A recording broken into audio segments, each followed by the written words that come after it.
नमस्कार, बहुत स्वागत है आप सभी लोगों का हमारे समृद्धि आईएएस के यूट्यूब चैनल पर। और इस वीडियो के माध्यम से जो है भारत छोड़ो आंदोलन में महात्मा गांधी की भूमिका और उनकी स्वतंत्रता और उसकी स्वतंत्रता प्राप्ति में योगदान पर जो है प्रकाश डालना है। तो अच्छा प्रश्न है। और इसमें जो है हमारे जीआईसी वाले जो बच्चे हैं, मेंस वाले और एलटी वाले बच्चे, उनके लिए तो ये चलाया ही जा रहा है, लेकिन ये प्रश्न ऐसे हैं कि यूपी पीसीएस, यूपीएससी, बीपीएससी, मतलब ये सारे बच्चों के लिए ये इम्पोर्टेंट क्वेश्चन है, क्योंकि आप लोगों के सिलेबस में चाहे वो हमारे यूपीएससी वाले बच्चे, स्टेट पीसीएस वाले बच्चे हों, तो वहाँ भी गांधी जी का जो भारत छोड़ो आंदोलन है या जितने भी आंदोलन है, असहयोग हैं सभी ने जो मैंने पीछे करा चुके हैं, तो वो वहाँ भी महत्वपूर्ण है। चूंकि देखिए थंबनेल केवल जीआईसी एलटी के लिए दिया गया है, मतलब अभी चूंकि उन्हीं की परीक्षा है, तो ऐसे में वो तो देखे ही देखे, लेकिन ऐसा नहीं है कि अब पीसीएस वाले बच्चों के लिए टॉपिक जो है वो अछूत है। अरे बहुत महत्वपूर्ण टॉपिक है। तो पीसीएस वाले बच्चे, यूपीएससी वाले बच्चे, सारे बच्चे इसको देखें, ठीक है। चलिए आगे बढ़ने से पहले ये हमारे कुछ बैचेज चल रहे हैं। तो एक तो हमारा यूपी जीआईसी को लेकर के मुख्य परीक्षा का जो बैच है, उसमें 2 ऑप्शनल हिस्ट्री और सिविक्स में नामांकन शुरू हो गया है। और स्टार्टिंग के जो 20 बच्चे हैं उनके लिए विशेष ऑफर भी है। तो ऐसे में आप इसे ज्वाइन करें, पहली चीज। दूसरी चीज, जीएस का इसका जो जो फर्स्ट पेपर है जीआईसी का, उसमें भी हम जो है, जिसमें हिंदी और निबंध है, तो उसके लिए भी आप नामांकन करा सकते हैं। पीसीएस के लिए तो आप एकदम जुड़े, क्योंकि आप लोग को पता ही होगा कि पीसीएस में कितनी शानदार वैकेंसी है। 6 दिसंबर को पीटी है। तो वैसे में आपके पास अभी 2.5 से 3 महीना का, 2.5 महीना तो करीब समय है कि आप मुख्य परीक्षा की तैयारी कर लें। क्योंकि पीटी के बाद जो है आप सोचेंगे कि सारा जो 6 पेपर है, जीएस का, एसए और हिंदी, और यूपी पीसीएस में हिंदी भी जुड़ती है, तो हम सब कवर कर ले जाएंगे। तो सब नहीं कवर होगा, आप बिखरेंगे और आपकी पीटी की सफलता भी जो है वो मेंस में जाके खराब हो जाएगी। तो ऐसे में जहां मुख्य परीक्षा हो, जिस भी परीक्षा में, तो मैं बार बार कहता हूं कि जब तक आप मेंस बहुत बढ़िया से तैयार मत नहीं कर लीजिए, तब तक कायदे से आप प्रीलिम्स का फॉर्म तक ना भरिए। क्योंकि प्रीलिम्स पास करके क्या करेंगे, अंततः मेंस में आप फेल होंगे। और मेंस तैयार रहेगा, 2 बार 3 बार में ही पीटी पास किए, लेकिन उसमें जब पास होंगे तो फाइनल सिलेक्शन लेके निकल जाएंगे। तो इसीलिए आप इस बैच से जुड़ सकते हैं। और हमारा जो बहुत महत्वपूर्ण बैच है यूपी टीजीटी पीजीटी को लेकर के, तो उसमें भी हम हिस्ट्री और सिविक्स का जो सब्जेक्ट है वो कवर कराएंगे, पीजीटी में भी और टीजीटी में भी। तो वो बच्चे भी जो है 7 730 330 750 पे संपर्क कर सकते हैं। चलिए अब प्रश्न देखते हैं कि भारत छोड़ो आंदोलन में महात्मा गांधी की भूमिका और उसकी स्वतंत्रता प्राप्ति में योगदान पर क्या है, तो प्रकाश डालना है। तो भारत छोड़ो आंदोलन, भाई की पॉइंट क्या है, आप लोग जो पूछते रहते हैं कि सर भूमिका नहीं समझ में आता है, जनरली बच्चे पूछते हैं। चूंकि हम मेंस का जो हमारे पास बैच है वो यूपी पीसीएस को लेकर के एलटी वाला बैच है, जीआईसी वाला बैच है, तो बच्चों को लगता है सर भूमिका में क्या लिखें। भूमिका में मैं बार बार कहता हूँ, यहाँ भी कह रहा हूँ कि जो की पॉइंट है, जिस पे प्रश्न पूछा गया है, बस उसी को थोड़ा सा एक्सप्लेन कर दे, वही आपके भूमिका का पार्ट हो गया। यहाँ भारत छोड़ो आंदोलन पे है, बस थोड़ा सा भारत छोड़ो छोड़ो आंदोलन के बारे में बता दीजिए, यही आपका भूमिका हो गया। अब आपको देखना है कि भाई ये 8 अंक में नहीं, 12 अंक में है। तो थोड़ा सा बताइए कि भारत छोड़ो आंदोलन भारतीय स्वतंत्रता संग्राम का एक निर्णायक मोड़ था, जिसमें महात्मा गांधी की भूमिका ने इसे एक अभूतपूर्व जन आंदोलन बना दिया। तो भारत छोड़ो आंदोलन, गांधी जी के जो 3 आंदोलन होते हैं, असहयोग, सविनय अवज्ञा, भारत छोड़ो, तो ये सबसे अंतिम चरण में आता है। 8 अगस्त 1942 को शुरू होता है। और गांधी जी के तीनों आंदोलनों में सबसे ज्यादा जो है व्यापक होता है, उग्र होता है। और चूंकि इसमें गांधी जी की भूमिका रहती है, तो ये और गांधी जी के साथ एक सबसे बड़ा प्लस था कि वो जन नेता थे, मतलब उनके साथ लोग जुड़े हुए थे। तो वैसे में अगर गांधी जी द्वारा कोई भी आह्वान किया जाता था, कोई भी आंदोलन किया जाता था, तो उसमें जन भागीदारी तो होती ही होती थी। चाहे वो असहयोग आंदोलन हो, चाहे वो सविनय अवज्ञा आंदोलन हो, और भारत छोड़ो आंदोलन में तो और ज्यादा इसकी तीव्रता दिखाई देती है। फिर भारत छोड़ो आंदोलन में महात्मा गांधी की भूमिका, देखिए छोटी सी भूमिका के बाद आप उतर गए अपने मेन पॉइंट पे। तो सबसे पहली भूमिका महात्मा गांधी की क्या है?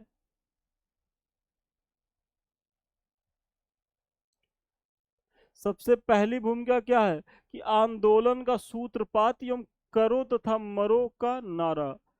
तो भाई कोई भी आंदोलन यदि आना है तो उसका सूत्रपात किसी एक व्यक्ति के द्वारा ही होगा या एक संस्था के द्वारा होगा। तो ऐसे में असहयोग आंदोलन के सूत्रपात मतलब आरंभ करने का श्रेय जो है गांधी जी और कांग्रेस को जाता है, ठीक है। तो और उसके बाद इसमें इनका नारा क्या है, करो और मरो का।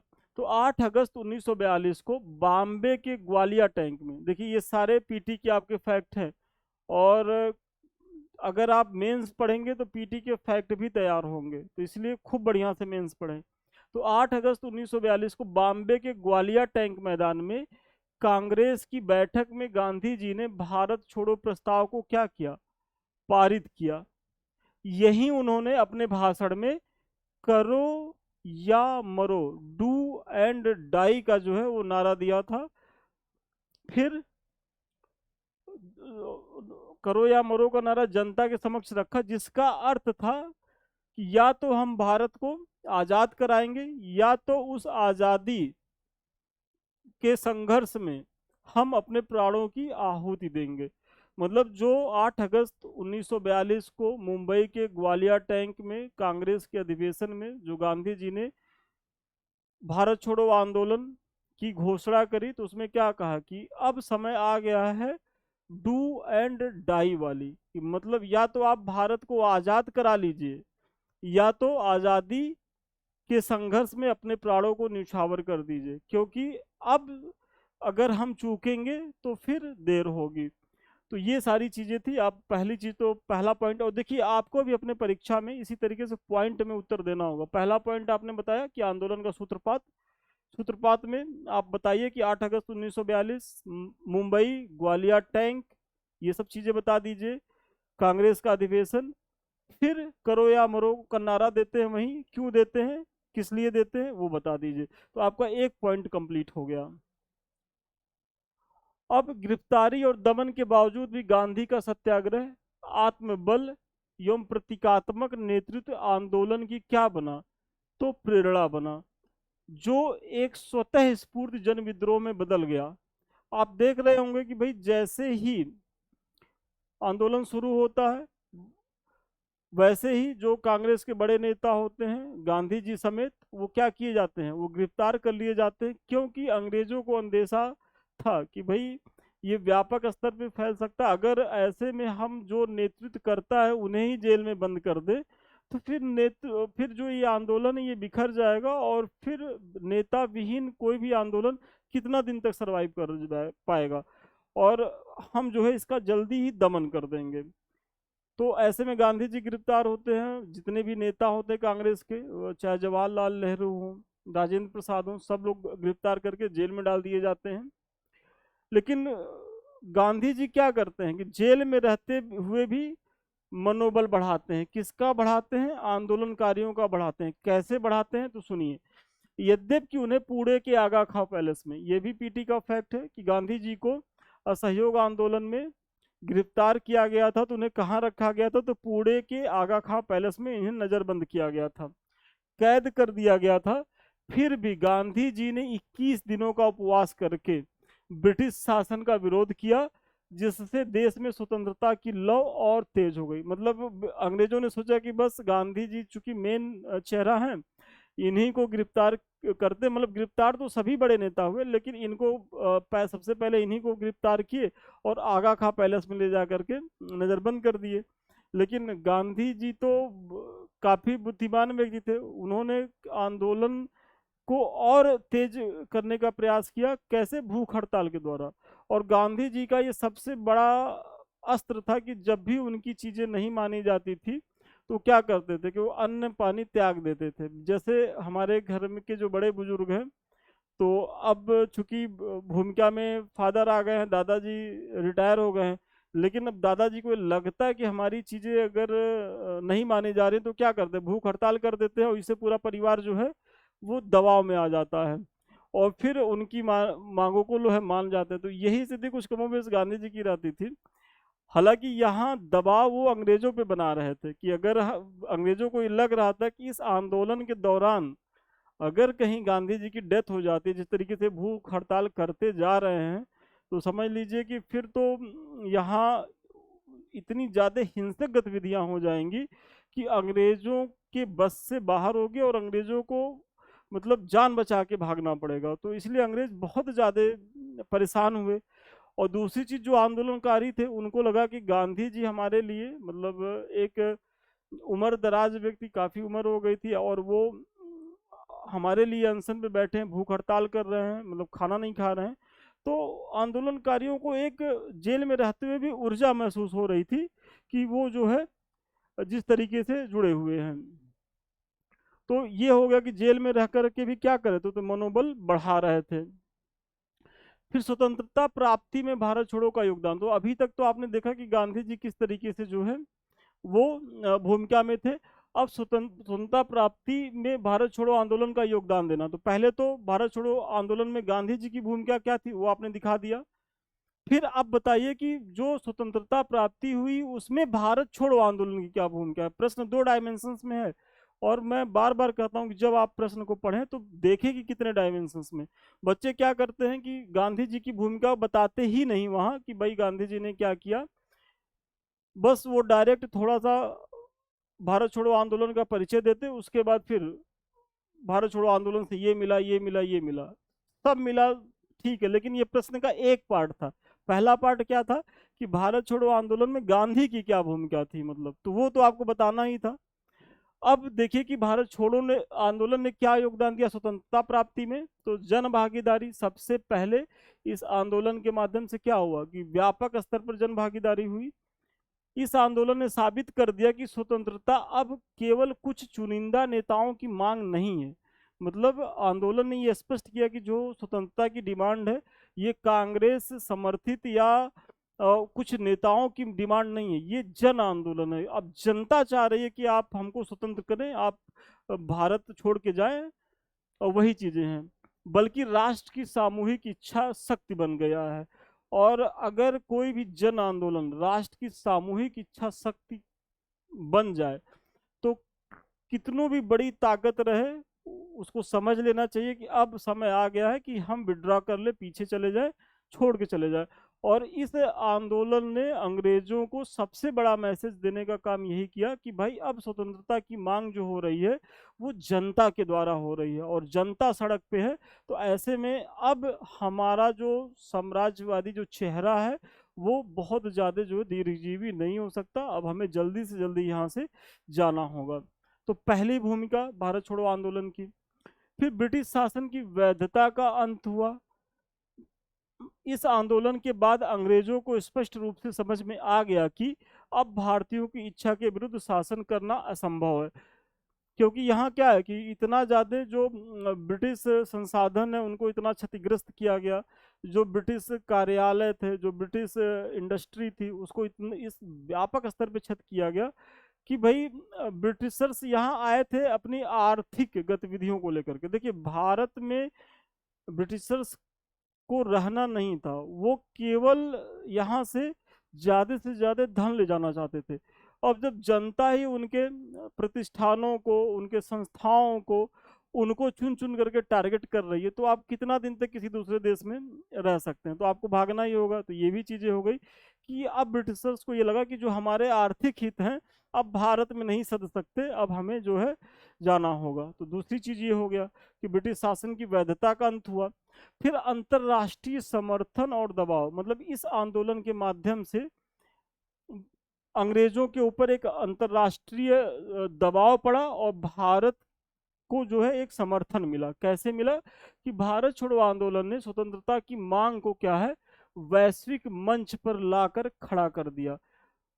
विशेष रूप से अमेरिका और चीन ने भारत की स्वतंत्रता का क्या किया, तो समर्थन किया था। और भारत के सॉरी अमेरिका उस समय द्वितीय विश्व युद्ध के बाद बहुत ज़्यादा दबाव बनाती है ब्रिटेन के ऊपर कि अब जो है आप भारत को आज़ाद करिए। हालांकि उसके पीछे अमेरिका के अपने हित थे और द्वितीय विश्व युद्ध के बाद ब्रिटेन की हालत बहुत खस्ता हो गई थी। तो ऐसे में जो उनका एक दावा था कि ब्रिटेन का जो है सूर्य कभी अस्त नहीं होता, तो वो तो काफ़ी छिन्न भिन्न हो चुका था और उनको ये लग रहा था कि अब जो है यही उचित समय है कि हम जो है भारत को छोड़ दें। और फिर आनंद फानन में वो माउंटबेटन को भेजते हैं और माउंटबेटन बहुत जल्दी में जो है भारत की आज़ादी की घोषणा करते हैं और साथ ही साथ विभाजन भी होता है। फिर अगला क्या है, तो आप देख रहे होंगे कि किस तरीके से भारत को अंतर्राष्ट्रीय समर्थन मिला और ब्रिटेन पे अंतर्राष्ट्रीय दबाव पड़ा। और ये पॉइंट आपको ऐसे ही करके दिखाने होंगे। और देखिए पॉइंट लिख देने से नंबर नहीं पाएंगे, मतलब पॉइंट अब ये लिख दीजिएगा अंतर्राष्ट्रीय समर्थन और दबाव नहीं, आपको दिखाना होगा कि भारत को कैसे समर्थन मिला, किन देशों से, और ब्रिटेन पे किन देशों ने जो है वो दबाव बनाया। मतलब आपको एक लाइन में, दो लाइन में, तीन लाइन में जो है उस पॉइंट को विस्तार भी देना है, तब जा करके अंक मिलेगा। जनरली बच्चे क्या है ना कि समय एक ट्रेंड सा चल गया है मार्केट में कि डायग्राम बना दीजिए, पाई चार्ट बना दीजिए, बस उसी से नंबर मिल जाएगा। कंटेंट पे बच्चे ध्यान नहीं दे रहे हैं, जो कि आपको मैं विश्वास दिलाऊं कि यदि आपका कंटेंट अच्छा है, आप किसी भी तरीके से प्रस्तुत कर रहे हैं, भाई डायग्राम चार्ट या लिखना एक प्रस्तुतिकरण का माध्यम ही तो है। आप कंटेंट आपका दो कौड़ी का है और आप जो है बहुत शानदार तरीके से सजा सजा के लिख रहे हैं, तो क्या आप अंक पा जाएंगे? एकदम नहीं पाएंगे।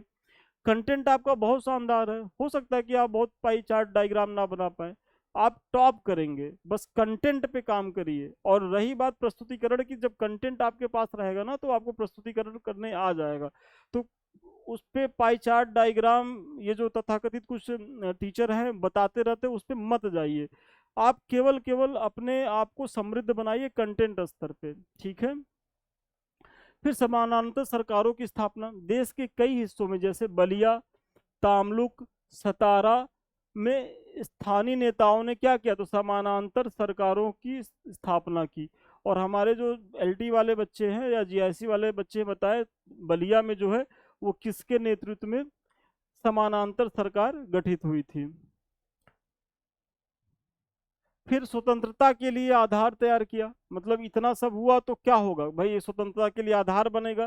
तो यद्यपि आंदोलन को कुचल दिया गया, मतलब आप देखेंगे कि गांधी जी के तीनों जो आंदोलन हैं और तीनों अलग अलग नहीं है, आप उनको एक कड़ी में देख सकते हैं। कि सबसे पहले गांधी जी कहते हैं कि हम असहयोग करेंगे, फिर कहते हैं कि हम सविनय अवज्ञा करेंगे, उसके बाद तीसरे में सबसे आक्रामक होते कहते हैं कि अब डू एंड डाई, मतलब अंग्रेजों भारत छोड़ो, मतलब भारत छोड़ के आप जाओ। तो तीन चरण हैं आंदोलन के।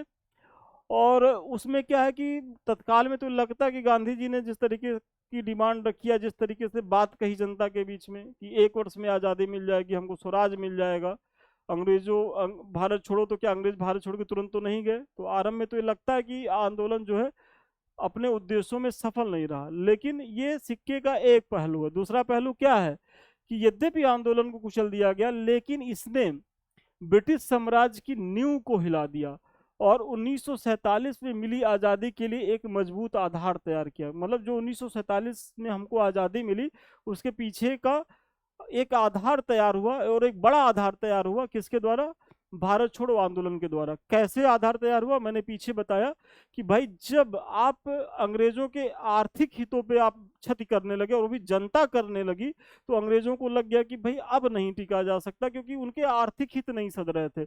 उनको भारत में बसना पहले भी नहीं था, वो तो बहुत मजबूरी में भारत में थे, क्योंकि उन्हें आर्थिक हितों की पूर्ति करनी थी। अपने औपनिवेशिक जो उनका जो औद्योगिक क्रांति के बाद जो वहाँ उद्योग धंधे स्थापित हुए थे, उनको कच्चा माल चाहिए था।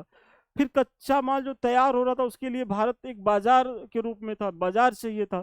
तो अब न तो भारत कच्चा माल का निर्यातक है, ना तो आपके माल का आयातक है, आयात कर रहा है, बल्कि उसकी तो होली जला रहा है, उसका तो विरोध कर रहा है।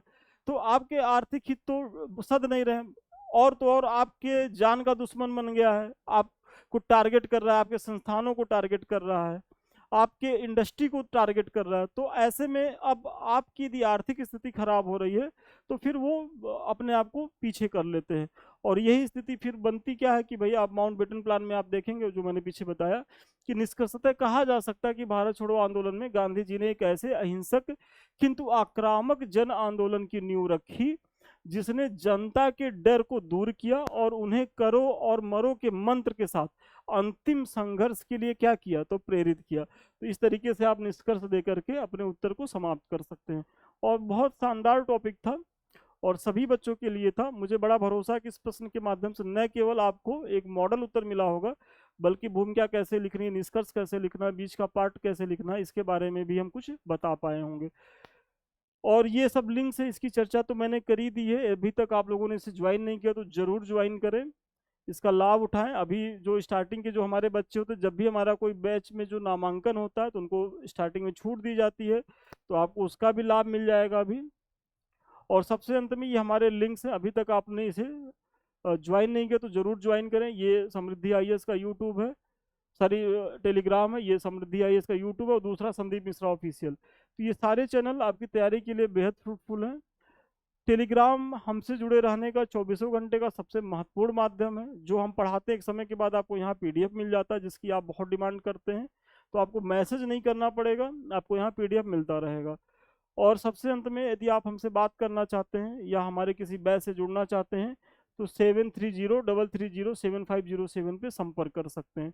तो ठीक है, आज के लिए इतना ही। पुनः मिलते हैं नए वीडियो में नए क्लास के साथ। तब तक के लिए धन्यवाद, बहुत शुभकामनाएं आपको।